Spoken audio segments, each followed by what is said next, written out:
नमस्कार दोस्तों, मैं समीर भटनागर आपका अपने YouTube चैनल पे स्वागत करता हूं। कल की जो वीडियो हमने मिथुन लगन में सूर्य के 12 भाव के फल के बारे में बताया था, वो वीडियो काफ़ी लोगों ने पसंद किया है, काफ़ी कमेंट्स भी आए उस पर और बार बार ये रिक्वेस्ट आ रही है कि हमारी लगन कुंडली के में सारे ग्रहों के बारे में बताइए।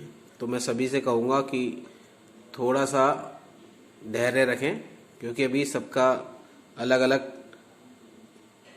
लगन के बारे में बताना ज़रूरी है। कई लोगों को कुछ कन्फ्यूज़न भी हो रहा है कि अगर हम सूर्य को लगन में रखते हैं तो वो हमेशा गुस्से वाला होता है या इस तरीके से करता है। तो ये समझना बहुत ज़रूरी है इस कुंडली में कि ज़रूरी नहीं है कि ऐसा ही हो। हर बार स्थिति देख के, लगन देख के, उस राशि का स्वामी उसका मित्र है, शत्रु है, उसका व्यवहार बदल जाता है। वो राशि चर है, स्थिर है या द्विस्वभाव राशि है, यहाँ भी परिवर्तन होता है। और किस तत्व की राशि है इससे भी फर्क पड़ता है कि वो जल तत्व की है, वायु तत्व की है, पृथ्वी तत्व है या अग्नि तत्व है। ये सब चीज़ें देख के ही आप कोई भी नतीजा निकाल सकते हैं। अगर इससे पहले हम कोई चीज़ सोचते हैं तो वो सिर्फ अटकलें हो सकती हैं। हो सकता है हमारी बात एक या दो व्यक्ति पे सही बैठे, लेकिन अगर हमें संपूर्ण ज्ञान की बात करें तो हमें एक एक चीज़ें सोचनी पड़ेंगी, समझनी पड़ेंगी। अपने ज्ञान को उस लेवल तक लेके जाना पड़ेगा जहाँ तक लोग समझ सकते हैं, सुन सकते हैं। लेकिन सही बात आपको तभी आएगी जब आप सही बात सीखेंगे। YouTube पे मैंने बहुत सारे कई लोगों के वीडियो भी देखे हैं। कई लोगों के वीडियो में गलत सलत या उनका जो भी ज्ञान जिस लेवल का है उसी तरीके से उन्होंने बातें करी हैं, लेकिन शास्त्रों में कहीं पर भी इस तरीके से वर्णन नहीं किया गया है। शास्त्रों में पहले समझाने की कोशिश की गई है कि तत्व क्या होते हैं, कारक क्या होते हैं, भाव क्या होते हैं, ग्रह क्या होते हैं। इसको कई बार हमने, जैसे हमारे गुरुजनों ने हमें सिखाया है कि हमें ये समझना चाहिए कि हम अगर अपने मित्र के घर जाएंगे तो हम कैसा महसूस करेंगे, और यदि हम अपने शत्रु के घर जाएंगे तब कैसा महसूस करेंगे, और मित्र यदि हमारे घर आता है तो कैसा महसूस होगा, और शत्रु हमारे घर पे आ जाता है और उसके साथ और भी 2-4 शत्रु होते हैं तो हमारी क्या स्थिति होती है। इन चीज़ों को समझना बहुत ज़रूरी है कुंडली में। बिना इस चीज़ के समझे हम कोई भी निष्कर्ष नहीं निकाल सकते। अगर हम निष्कर्ष निकालेंगे तो बेईमानी होगा।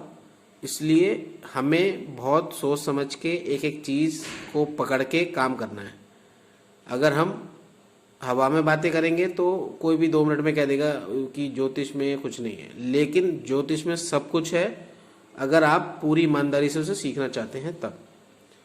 अब इसके बाद हमारी जो चर्चा है वो आज शुरू कर रहे हैं। उसमें हमारा मुख्य लगन है कर्क लगन। कर्क लगन में सूर्य अब किस भाव में किस फल का देगा, इसकी हम चर्चा करते हैं। जैसा कि आप सभी जानते हैं, कर्क लगन जब भी हम देखते हैं या कर्क लगन के बारे में सुनते हैं तो हमें एक केकड़ा बना हुआ दिखाई देता है। ये केकड़ा क्यों इस तरीके से बनाया गया है, ताकि हम समझ सकें कि केकड़ा जो है वो चर प्राणी है और वो धरती पे भी रह लेता है और पानी में भी रह लेता है। जब धरती पे रहता है तो उसके हिसाब से वो अपनी शारीरिक संरचना को परिवर्तित कर लेता है, और जब नदी में होता है या तालाब में होता है तो वो उस तरीके से कर लेता है। कर्क लगन के व्यक्ति जो होते हैं उनकी प्रवृत्ति भी बदलने की होती है। वो अपने आप को किसी भी स्थिति में ढाल सकते हैं। उनके लिए सबसे अच्छी बात ये होती है कि उनके सामने कैसी भी स्थिति हो, चाहे वो बहुत अच्छे परिवार में जन्म में लें या गरीब परिवार में जन्मे हो या मध्यम परिवार में हो, जिस तरीके से उनको सिचुएशंस मिलती है वो उसमें एडेप्टेबल हो जाते हैं। उनकी अपनी आपस में जो संबंध बनते हैं वो उन लोगों के साथ ज़्यादा बनते हैं जो भावुक होते हैं, जो इंटेलेक्चुअल होते हैं, जिनसे बात करने में आनंद महसूस होता है। पॉजिटिव वाइब्स वाले लोग इनको बहुत पसंद आते हैं। हंसी मजाक, ठिठोली करना, लूज टॉक करना इनकी फितरत में होता है। ये बहुत बड़े बड़े प्रेशर्स भी बहुत आराम से लेते हैं। सबसे अच्छी बात यह है कि ये भावुक होते हैं, तो दूसरे की परेशानियों को समझने का कार्य इनके लिए बहुत महत्वपूर्ण होता है। ये इस तरीके से कार्य करते हैं। ऐसे लोग व्यक्तित्व के बहुत धनी होते हैं। सारी चीज़ें इनके साथ लगभग सब सही चीज़ें होती हैं। बस इनके साथ एक परेशानी ये है कि ये जब भी किसी के साथ जुड़ते हैं तो ये उसके साथ पूर्णतः जुड़ते हैं, अलग होने का इनके साथ वो नहीं है। लेकिन समस्या क्या होती है, जब दूसरे इनका उपयोग की जगह दुरुपयोग करना शुरू कर देते हैं, इनके नाम का गलत करते हैं, तब ये एकदम केकड़े वाली प्रवृत्ति में आ जाते हैं। वहाँ ये डंक मारने से भी नहीं छोड़ते। इसलिए इनके साथ अगर आपके साथ कोई कर्क लगन का व्यक्ति है तो इस चीज़ को आप उनके साथ देख सकते हैं, उनके व्यवहार में देख सकते हैं। वो नहीं चाहते किसी को अटैक करना, लेकिन कोई अगर उनको नुकसान करेगा या उनको नुकसान पहुंचाने की कोशिश करता है तो वो एकदम आक्रामक हो जाते हैं। अब इस भावुकता को ये जो लोग हैं, जो लोगों से प्रेम करते हैं, प्रेम करने वाले होते हैं, इनका तालमेल बड़ा अच्छा होता है। अब कर्क लगन की बात में अगर हम सूर्य की बात करें और हम यहाँ पे ये जैसे कि हम अलग अलग भावों में बता रहे हैं, तो सूर्य अगर कर्क लगन की कुंडली में देखा जाए तो सूर्य इस कुंडली में द्वितीय भाव का स्वामी होता है, जिसे हम द्वितीयेश कहते हैं या धनेश कहते हैं। धनेश की अपना बहुत इंपॉर्टेंट रोल है, क्योंकि कुंडली में अगर हम सारे योगों की बात करते हैं तो उसमें महत्वपूर्ण योगों में धन योग होता है। तो धनेश यदि लगन में बैठा हुआ है, अब लगन में जब बैठेगा तो सूर्य और चंद्रमा, सबसे पहले हमें ये समझना बहुत जरूरी है कि चंद्रमा और सूर्य का आपस में रिलेशन क्या है, इनकी संबंध क्या है। ये मित्र है दोनों, तो मित्रता का भाव आएगा। तो जिन लोगों की कुंडली में, कर्क लगन वालों की कुंडली में अगर सूर्य लगन में बैठा हुआ है तो उसका सीधा सीधा संबंध ये है कि जातक का जन्म धनी परिवार में होगा। और अगर यदि परिवार निर्धन है, यानी जिस समय उसका जन्म हुआ है वो परिवार निर्धन है, तो जन्म के पश्चात उसकी परिवार की आर्थिक स्थिति सुधरनी शुरू हो जाएगी। ऐसा व्यक्ति जो होता है वो विनम्र स्वभाव का होता है और प्रतिष्ठित व्यक्तित्व होता है उसका। वो जहाँ भी जाता है अपनी बात से, अपने कार्य से पहचाना जाता है, अपने कुल का नाम रोशन करने वाला होता है और हमेशा अलग पहचान में होता है। किसी भी ग्रुप में होगा, किसी भी संस्था में होगा, किसी भी कार्यालय में होगा, उसको लोग नाम से जानते हैं कि ये यहाँ इस पद पर इस तरह का व्यक्तित्व है इसका। इनको संतान का सुख अच्छा रहता है। इनके साथ बस एक समस्या ये होती है, क्योंकि सूर्य यहाँ बैठ के सप्तम भाव को देखता है, तो जीवन साथी के साथ कई बार गर्म स्वभाव इनकी प्रकृति में आ जाता है और इनको इतना उग्र कर देता है कि वहाँ पे इनके मतभेद होने शुरू हो जाते हैं। ये कर्क लगन में सूर्य की वर्णन है। यहाँ पर ये बात बतानी भी जरूरी है कि इनके साथ एक पॉइंट ये भी रहता है कि जब ये उग्र हो रहे होते हैं तो इन्हें दूसरों की सहायता करनी चाहिए। भावुकता में जो ये करते हैं यहाँ गड़बड़ कर देते हैं, तो इन्हें अपने विवेक से भी कार्य करना चाहिए। इनको हर समय इमोशनली नहीं होना चाहिए, क्योंकि लोग इनका दुरुपयोग करना शुरू करते हैं। द्वितीय भाव में सूर्य स्वराशि होता है और सूर्य जब भी द्वितीय भाव में बैठता है, चूंकि ये वाणी का भाव है, तो यहाँ पे वाणी में थोड़ी तेज आ जाता है, कठोर हो जाता है बोलने में। अक्सर देखा गया है कि ऐसे लोगों को नेत्र रोग की पीड़ा होती है। अपने परिवार में ये व्यक्ति धनवान होता है, समाज में उसकी प्रतिष्ठा प्रशंसनीय होती है इनके पिता उच्च प्रतिष्ठित अधिकारी भी होते हैं, सरकार द्वारा पद पे भी कार्य कर सकते हैं और सरकारी सहायता से भी इनका काम चलता है। जीवन में भौतिक सुखों की प्राप्ति भी उसे होती है और सहज रूप में देखें तो उसको कोई भी कार्य करने में परेशानियां नहीं होती हैं।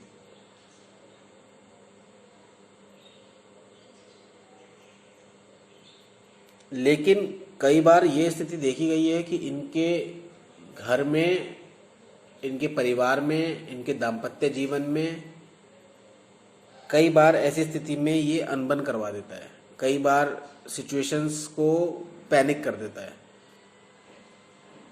जहाँ पे नॉर्मल काम हो सकते थे वहाँ पे एकदम लड़ाई हो जाती है, कोई समझता नहीं है। इस तरीके से कई बार इनकी वाणी इनको अपमान का भागीदार बनाती है। तृतीय भाव में ये अपनी मित्र राशि कन्या में स्थित होते हैं, तो इससे इनके बंधुओं में, मित्रों में, सहयोग में धन की बहुत प्राप्ति होती है। ऐसा जातक जो है वो व्यापार, व्यवसाय जो भी करता है उसे बहुत लाभदायक होता है। सूर्य बुध की युति जब भी इस भाव में होती है, क्योंकि बुध या तो इससे एक पहले भाव में होगा, इसके साथ होगा, या इससे अगले में होगा, बुध लगातार आगे पीछे ही रहता है। तो इस स्थिति में बुध व्यापार का बहुत बड़ा कारक है और धनेश की और व्यापार की जब बुद्धि वृद्धि होती है तो ये व्यापार में वृद्धि के स्रोत बढ़ाता है। ऐसा व्यक्ति कम उम्र में अपना भाग्य चमकाने लगता है और कई बार ये भी देखा गया है कि ऐसे व्यक्ति अपने पिता के कार्य या व्यवसाय को आगे बढ़ाने में बहुत कोशिश करते हैं और उनका ये कार्य उनको एक अलग पोजीशन समाज में दिलवाने की कोशिश होती है। इनका होता है कि हमारा एक अलग दायरा हो, हमारा नाम रेपुटेटेड लोगों में हो। इस तरीके से इनका व्यवसाय बहुत अच्छा होता है।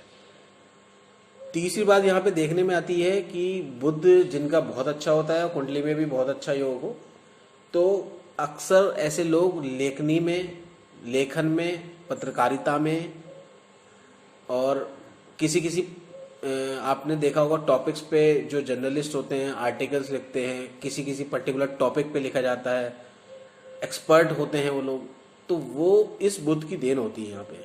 तो सूर्य यदि तृतीय भाव में बैठा हुआ है तो इससे यहाँ पे इनको काफ़ी पराक्रमी भी बनाता है और इनके भाग्य में वृद्धि भी कराता है। अब यहाँ पर बैठा हुआ सूर्य पे नवम भाव की दृष्टि होती है जो कि भाग्य का कारक है। तो भाग्य और पराक्रम का संबंध अगर कुंडली में, जैसे कि यहाँ पे नवमेश गुरु है, गुरु और सूर्य की युति बन रही हो या सूर्य गुरु के घर में हो या दृष्टि संबंध बन रहा हो, तो उसमें इसके पराक्रम में भाग्य की वृद्धि होती है और भाग्य से इसको पराक्रम करने में सहायता मिलती है। तो नॉर्मली जो भी लोग कार्य करते हैं इनके कार्य अत्यधिक ऊर्जा द्वारा होते हैं और अत्यधिक प्रशंसनीय होते हैं। अब इसमें ये भी देखा जाता है कि ये लोग कार्य वही करते हैं लेकिन उसको अलग तरीके से करने की कोशिश करते हैं। इनकी एनर्जी लेवल बहुत ज़्यादा होती है और उसको जब वो करते हैं तो वो इस लेवल तक करते हैं कि उनके साथ के जितने भी लोग हैं वो सब पीछे हो जाते हैं। ये इसकी महत्वपूर्ण विशेषता है। यहाँ पर चतुर्थ भाव में तुला लगन की कुंडली, तुला राशि आती है। तुला राशि का स्वामी शुक्र।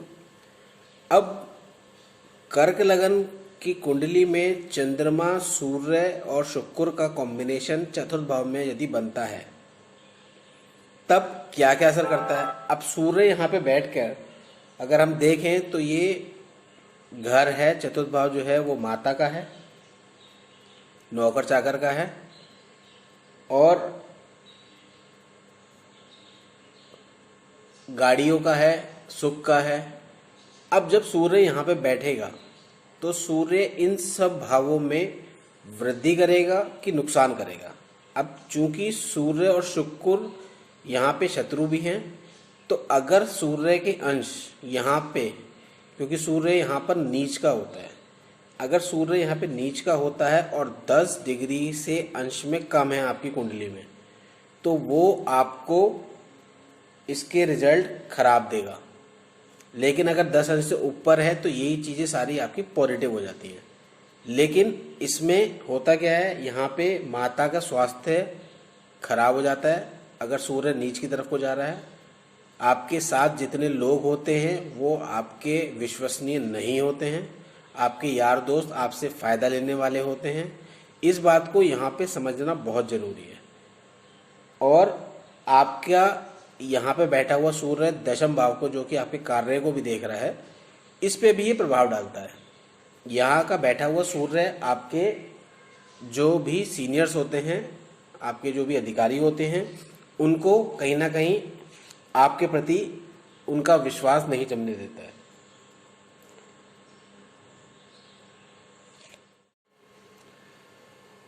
पंचम भाव में वृश्चिक राशि है और यहाँ पे सूर्य स्थित होने पर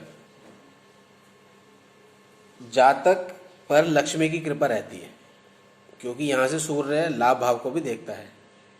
और जब लाभ भाव को देखता है तो यहाँ से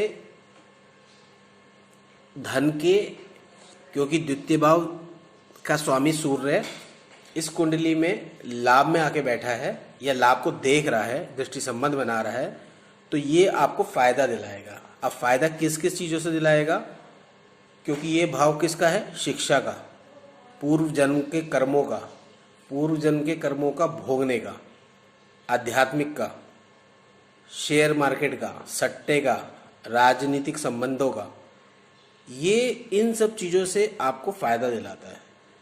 और मंगल का घर है, अगर आपकी कुंडली में मंगल के साथ सूर्य की युति हो रही हो, दृष्टि संबंध बन रहा हो, या किसी भी तरीके से मंगल और सूर्य किसी एक भाव में या किसी ग्रह के साथ युति कर रहे हो, उन सबके कारकों में एकदम वृद्धि हो जाती है। अब यहाँ से हम बात कर रहे हैं जल तत्व की, क्योंकि मंगल जल तत्व का है। और यहाँ पे जब सूर्य और मंगल की युति होती है या मंगल के घर में सूर्य आता है, तो ये अतिमित्र श्रेणी में आता है।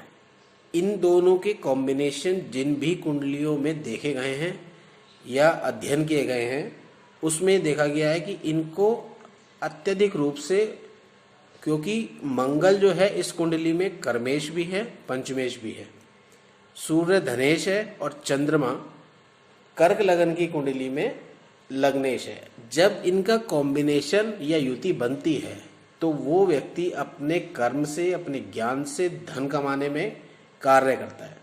और जब भी वो धन कमाता है या कार्य कोई भी करता है तो उसका संबंध कहीं ना कहीं अपनी वृद्धि करना, अपना नाम करना, अपना परिवार का नाम करना, या अपने पूर्व जन्म की जो भी चीज़ें उसके पास हैं उसका सही तरीके से इस्तेमाल करना, ये पंचम भाव में बैठा हुआ सूर्य कर्क लगन में फायदा देता है। छठे भाव में धनु राशि आती है और धनु राशि में सूर्य स्थित होने से जातक हमेशा ये देखा गया है कि कर्जे से दबा रहता है। जातक के पिता को भी व्यवसाय में हानि उठानी पड़ती है। जातक के परिवार कहीं ना कहीं शत्रुता निभाए रखता है किसी न किसी से। कई बार इनको पित्त विकार की समस्याएं भी होती हैं और अधिकतर लोगों को देखा गया है कि ये लोग नेत्र रोग से पीड़ित रहते हैं। लेकिन इनके पास एक चीज़ बहुत अच्छी होती है कि ये लोग विश्वास बहुत करते हैं और जिस पे विश्वास करते हैं वो इनको आध्यात्मिक रूप से काफ़ी मदद करता है।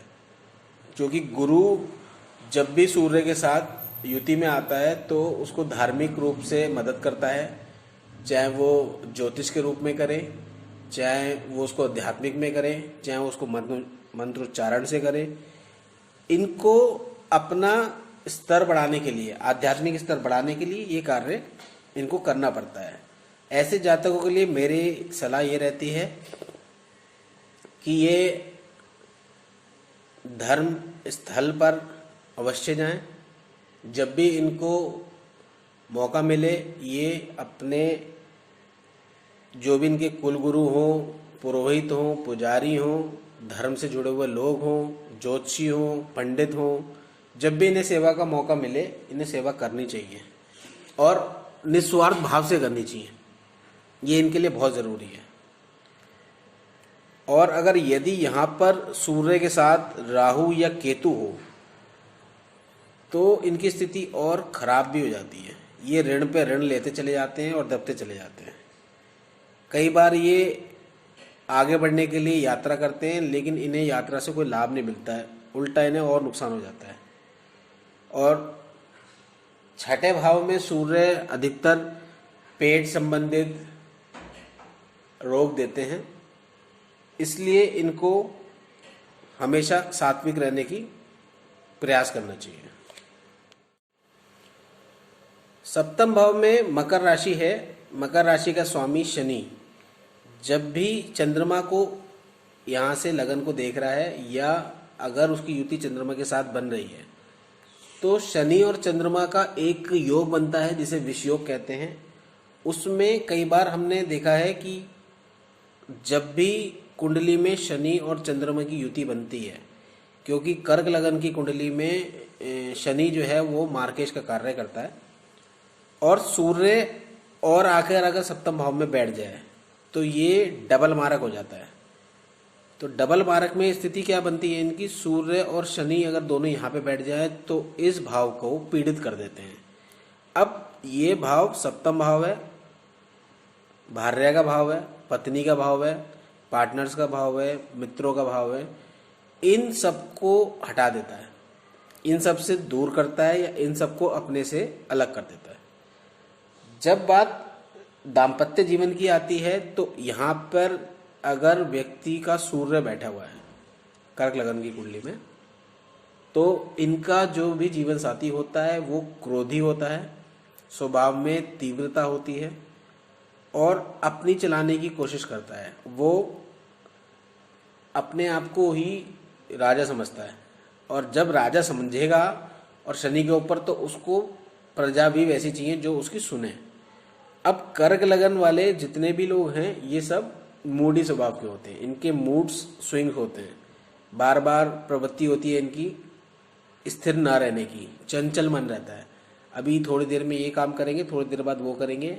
अभी जो काम कर रहे थे वो बहुत सीरियसली होके कर रहे थे, थोड़ी देर के बाद उस तरफ ध्यान ही नहीं है इनका। तो जो इनका पार्टनर होता है, क्योंकि सप्तमेश इस कुंडली में शनि हुआ है, शनि का कार्य क्या है, वो स्टेबिलिटी से काम करता है, स्थिरता से काम करता है। तो उसके अपने रूल्स हैं। तो यहाँ पे रूल्स आपस में इनके जितने भी जोड़ होते हैं वो भंग होने शुरू होते हैं। इसकी वजह से यहाँ पे अलगाव की स्थिति होती है, जो कि शास्त्रों में भी कई जगह लिखा हुआ है कि अगर सप्तम भाव में मकर राशि बैठे तो यहाँ द्वि विवाह का योग बनता है, यानी 2 बार विवाह का योग बनता है।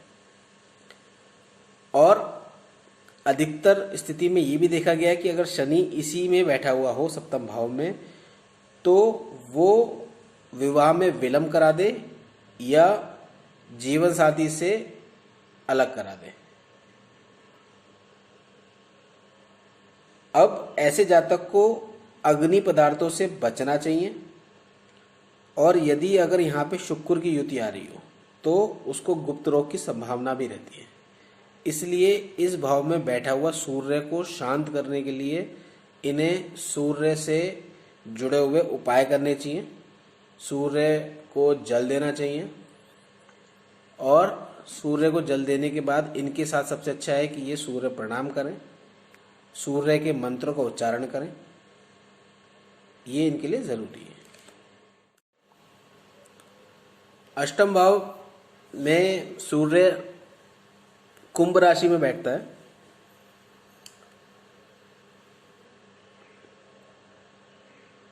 और यहाँ पे सूर्य धनेश जो है जब अष्टम में आके बैठता है तो कई तरीके से इसके कॉम्बिनेशंस बनते हैं। एक तो ये पैतृक संपत्ति को पाने के लिए काफ़ी जद्दोजहद भी करनी पड़ती है। दूसरी बात, कई बार ये देखने में आया है कि पैतृक संपत्ति मिलने में इन्हें परेशानियां होती हैं।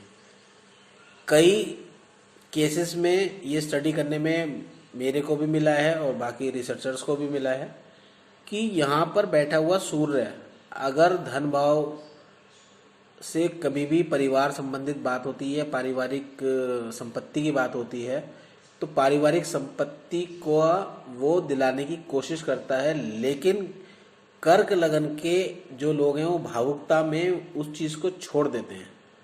वो कहते हैं एक काम करो, तुम ही रख लो, मुझे नहीं चाहिए। ये भावुकता पे कार्य नहीं करना है, ये इनको एक अलर्ट है जो यहाँ पे समझना है। क्योंकि अष्टम भाव जो है वो वायु तत्व राशि है। अष्टम भाव में यहाँ पर शनि बैठा हुआ है, तो ये बंदा आध्यात्मिक भी होता है। और सूर्य जब भी यहाँ पे अष्टम में बैठता है कर्क लगन में, तो इसका संबंध राजनीतिक रहता है। राजनीतिक व्यक्तियों से जुड़ना, राजनीतिक व्यक्तियों से सलाह देना, राजनीतिक व्यक्ति को सही मार्ग पे लेके जाना, इनका कार्य भी होता है। कई बार इन्हें राजनीति में भी मौका मिलता है, और यदि इनका सूर्य यहाँ पे दिग्बली हो जाए या मजबूत स्थिति में आ जाए या गुरु के साथ आ जाए, तो ये लोग शासन में, सत्ता में, राज्य में पद भी प्राप्त कर लेते हैं। और ये इनके लिए स्वर्णिम समय होता है इस समय इस कुंडली के लिए। बस इन्हें यहाँ पे दो चीज़ों का ध्यान रखना है, एक तो बीपी इनका अधिक रहता है और दूसरा क्रोध बहुत अधिक रहता है। इन दोनों को इन्हें करने के लिए रेगुलर मेडिटेशन करना बहुत ज़रूरी है। अपने आप को संयत रखें। नवम भाव मीन लगन का है, और मीन लगन में यदि सूर्य बैठता है, धनेश सूर्य अगर भाग्य में आकर बैठता है या भाग्य भाव में आकर बैठता है, तो भाग्य द्वारा धन की प्राप्ति होती है और धन से वो भाग्य को और संभाल लेता है। पिता का भाव है तो ऐसे जातक की पिता से बहुत अच्छी बनती है, वो अपने पिता का आदर करता है और उसके पिता उसको इतना सहयोग करते हैं कि वो अकल्पनीय होता है, कोई जस्टिफाई नहीं कर सकता कि कैसे सपोर्ट हुआ है। ऐसे जातक के अंदर शुरू से कम आयु में ही कमाने की प्रवृत्ति हो जाती है। ऐसा जातक शत्रु नाशक होता है और कई बार धन की हानि उठा लेता है। वो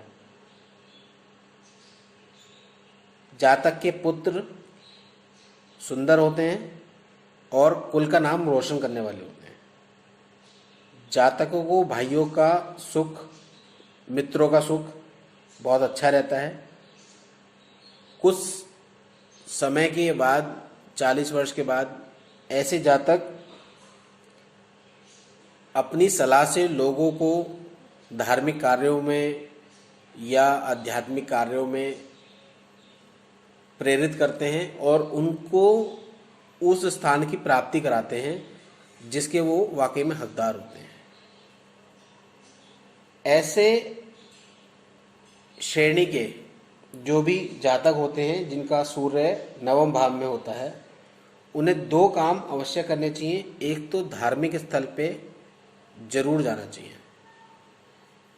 दूसरा पिता का सम्मान करें और पिता का जब भी हो सके वो उन्हें लाभ कराना चाहिए, क्योंकि इनका कराया हुआ 10% का लाभ पिता के द्वारा 1000% फायदेमंद हो जाता है और इनके नाम से पिता का सम्मान लाखों गुना बढ़ता है। पारिवारिक दृष्टि में उनका मान सम्मान सामाजिक परिपेश में एकदम ऊंचा होता है, जिससे वो अपने आप को गौरवान्वित महसूस करते हैं। दशम भाव में मेष राशि है और सूर्य यहाँ पे उच्च का हो जाता है।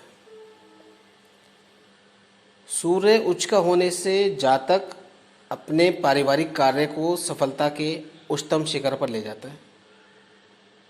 ऐसा जातक अग्नि संबंधी कार्य, धातु कार्य में आजीविका कमाता है तो उसे अच्छी सफलता मिलती है।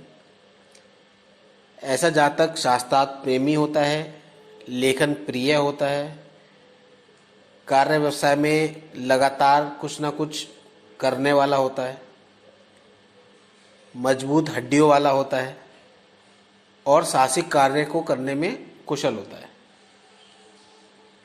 और यहाँ पर यह भी देखा गया है कि सूर्य उच्च का होता है तो ऐसे लोग गवर्नमेंट जॉब में, राजनीति में, शासन में, प्रशासन में अपना वर्चस्व रखते हैं, जुड़े होते हैं, या ना भी जुड़े हों तो उन दो लोगों के द्वारा लाभ ले रहे होते हैं।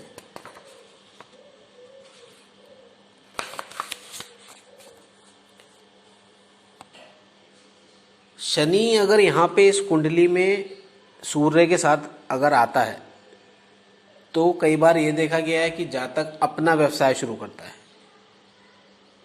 और कर्क लगन की कुंडली में सूर्य यहाँ पे दिग्बली है, शनि दिग्बली होता है और बुध का भी अगर कॉम्बिनेशन होता है तो वो जो भी कार्य करता है वो समाज में एक अलग स्थापित करके जाता है।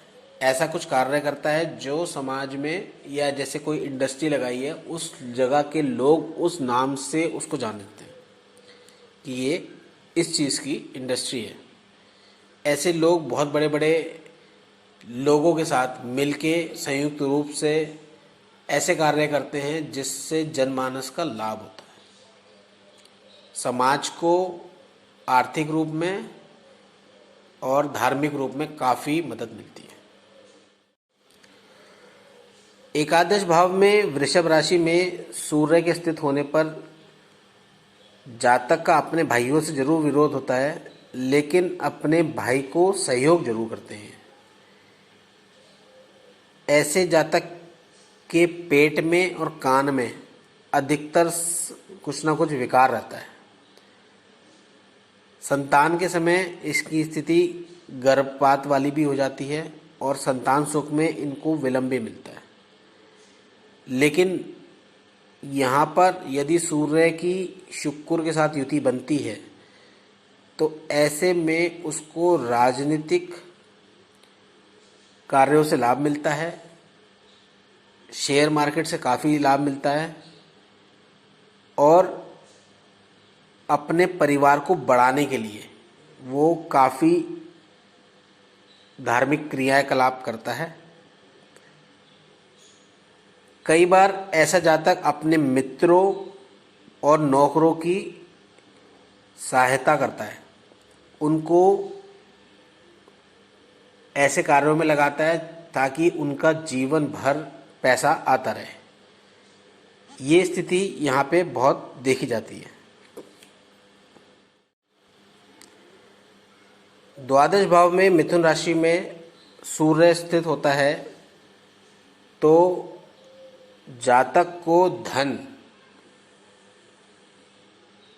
बहुत प्रचुर मात्रा में आता है, बहुत मात्रा में आता है, लेकिन व्यय भी बहुत होता है। यहाँ पे जितना आय होती है उससे कहीं अधिक व्यय होता है। लेकिन सबसे अच्छी बात क्या है कि ये जातक के लिए बहुत अच्छा सोर्स है और लोगों के काम करने के लिए।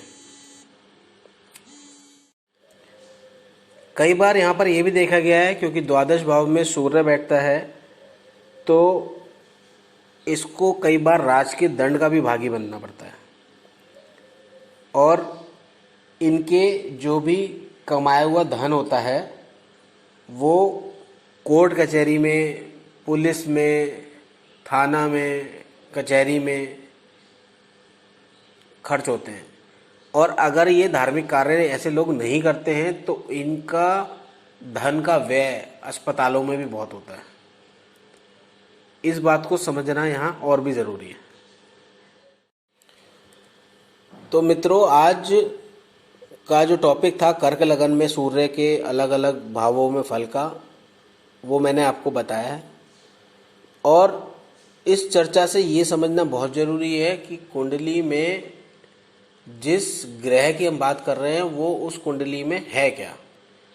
अगर धनेश है, जैसे कि अभी हमने बताया, तो धन की स्थिति इन सब चीज़ों पर निर्भर करेगी, उसके कार्य करने में, उसके व्यवहार में, उसकी वाणी में, उसके संपर्क लोगों में। इसलिए इन सब चीज़ों का पूरा एनालिसिस करने के बाद ही किसी आप नतीजे पे पहुंच सकते हैं। कोई भी, जो भी लोग मेरा वीडियो देख रहे हैं, जो समझ रहे हैं, वो किताबें भी पढ़ें, धर्म की, ज्योतिष की बहुत सारी किताबें हैं, बहुत सारे पुराण हैं, बहुत सारे शास्त्र हैं। इन सबको आपको पढ़ना होगा, समझना होगा, क्योंकि हर कुंडली में, हर स्थिति, हर जगह सूर्य की स्थिति अलग होती है। कोई भी एक पर्टिकुलर फॉर्मूला आपको नहीं बता सकता। सूर्य के साथ कई बार कोई प्लैनेट बैठ के खराब भी होता है, सही भी होता है, अस्त भी होता है, वक्री भी होता है। इन सब चीज़ों को भी समझना बहुत ज़रूरी है।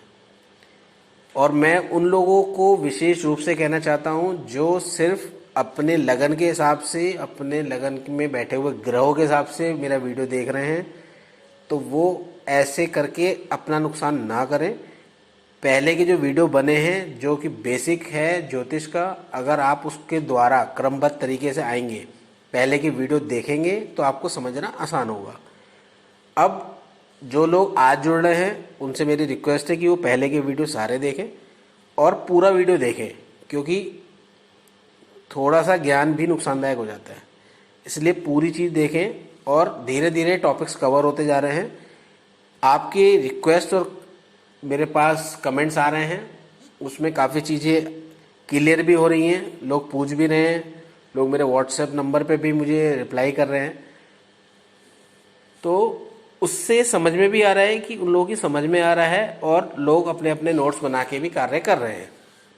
इसलिए मेरा आप सभी से गुजारिश है कि आप पूरा वीडियो ध्यान से सुनें, पूरा वीडियो रेगुलर सुनें, और जो भी टॉपिक आपकी समझ में नहीं आ रहा है उसके लिए आप मुझे कमेंट्स कर सकते हैं। और किसी पर्टिकुलर में कई बार वीडियो एडिटिंग में गड़बड़ी हो जाती है, तो कुछ पॉइंट छूट जाते हैं। अगर वो आप पूछना चाहते हैं तो आप मेरे नंबर पे संपर्क कर सकते हैं, मुझे व्हाट्सएप कर सकते हैं।